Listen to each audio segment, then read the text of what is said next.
सामीन ग्रामी अस्सलाम वालेकुम। आज हम आपको सुनाते हैं लाल देव का रॉकेट। अहमद और अजीज आज बहुत खुश थे। वो आज चांद की सैर के लिए जा रहे थे। वो दोनों गरीब जरूर थे, मगर उन्होंने लाल देव को अपना दोस्त बना लिया था और उससे ये मुतालबा किया था कि वो दोनों को किसी तरह चांद की सैर कराए। उनके इसरार पर लाल देव ने एक छोटा सा रॉकेट उन्हें ला कर दिया, जिसमें जरूरत की हर चीज मौजूद थी। रॉकेट अहमद और अजीज की झोंपड़ी के बाहर मैदान में उड़ने के लिए तैयार खड़ा था। अहमद और अजीज बहुत गहरे दोस्त थे और एक साथ एक ही झोंपड़ी में रहते थे। दोनों दोस्त झोंपड़ी से बाहर निकले। लाल देव उन्हें रुखसत करने के लिए पहले से वहां मौजूद था। वो बहुत रंजीदा नजर आ रहा था। उसका ख्याल था कि दोनों दोस्त जिंदा वापस नहीं लौटेंगे। जैसे ही दोनों बाहर निकले, लाल देव आगे बढ़ा और कहने लगा, दोस्तों, अब भी चांद की सैर से बाज आ जाओ। तुम वहां से जिंदा लौटकर नहीं आ सकोगे। अहमद मुस्कुराकर बोला, अरे देव, तुम तो यूं ही डर रहे हो। हम लोग 9 या 10 महीने में वापस आ जाएंगे। खैर, जैसे तुम्हारी मर्जी। मैंने अपना फर्ज अदा कर दिया। अब ये तुम पर है कि तुम मेरी बात मानो या ना मानो। लाल देव बोला। दोनों दोस्त छोटे रॉकेट में बैठ गए और रॉकेट स्टार्ट कर दिया। रॉकेट ने एक झटके के साथ जमीन छोड़ी और तेजी से ऊपर उठना शुरू कर दिया। उन्होंने नीचे की तरफ देखा तो वहां लाल देव खड़ा हाथ हिला हिलाकर उन्हें अलविदा कह रहा था। उनके रॉकेट में खाने और पीने की चीजों की कमी ना थी। आखिर एक दिन उनका रॉकेट चांद के गिर्द चक्कर लगाने लगा। उनके खाने और पानी के जखीरे में अब भी बहुत कुछ बाकी था, इसलिए उन्हें कोई फिक्र ना हुई। उन्होंने रॉकेट चांद पर उतार लिया और चांद का खास लिबास पहनकर वो चांद पर उतर आए। वो थोड़ी दूर ही चले होंगे कि उन्हें अजीब तर्ज के आदमी नजर आए। उनके हाथ पतले थे और जिस्म मोटा। जैसे ही दोनों ने अजीब मखलूक को देखा, उन्होंने भागना शुरू कर दिया। वो दोनों तेजी से भाग रहे थे, मगर फिर भी फासला कम होता चला गया।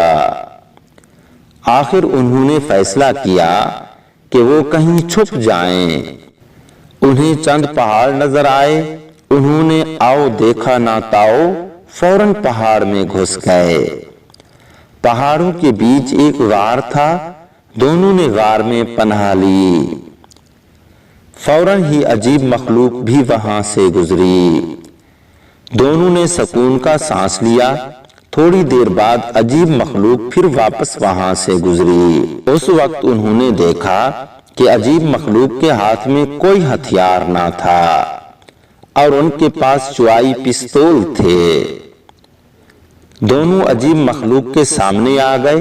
उनके हाथों में पिस्तौल थे। जैसे ही उन्होंने पिस्तौल का टाइगर दबाना चाहा, उनमें से एक चिल्लाकर उन्हीं की जुबान में बोला, नहीं नहीं नहीं, हमें ना मारना।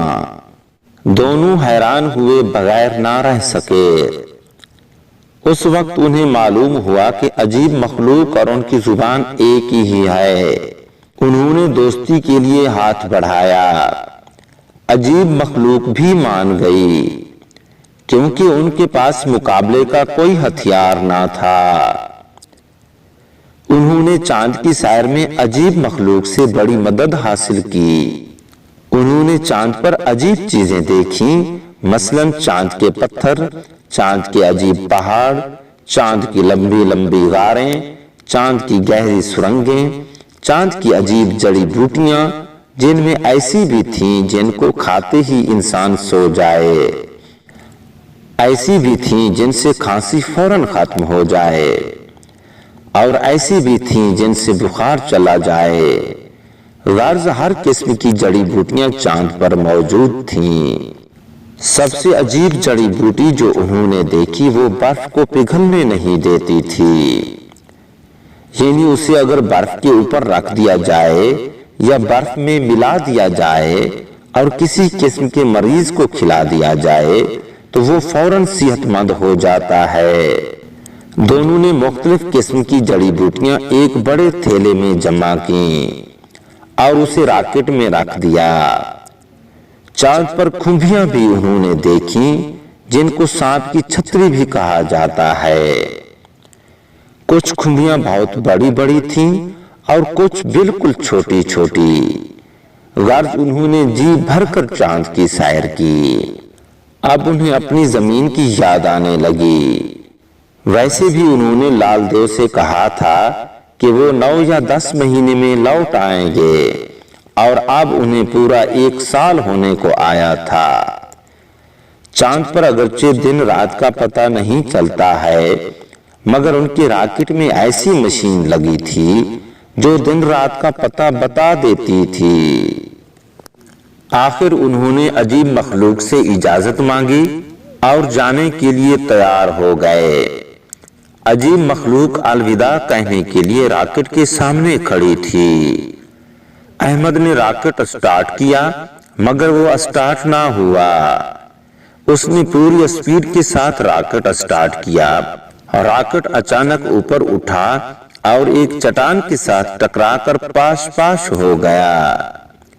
اسی وقت احمد نے چیخ ماری اور اٹھ بیٹھا۔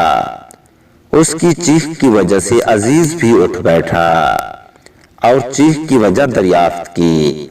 اس نے اسے اپنا خواب بتایا تو عزیز بولا، خواہ مخواہ میری نیند خراب کی۔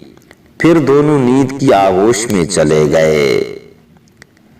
جی سامعین مکرم، اگر ہماری آج کی کہانی اچھی لگی ہو تو ہمارے چینل کو سبسکرائب ضرور کیجیے۔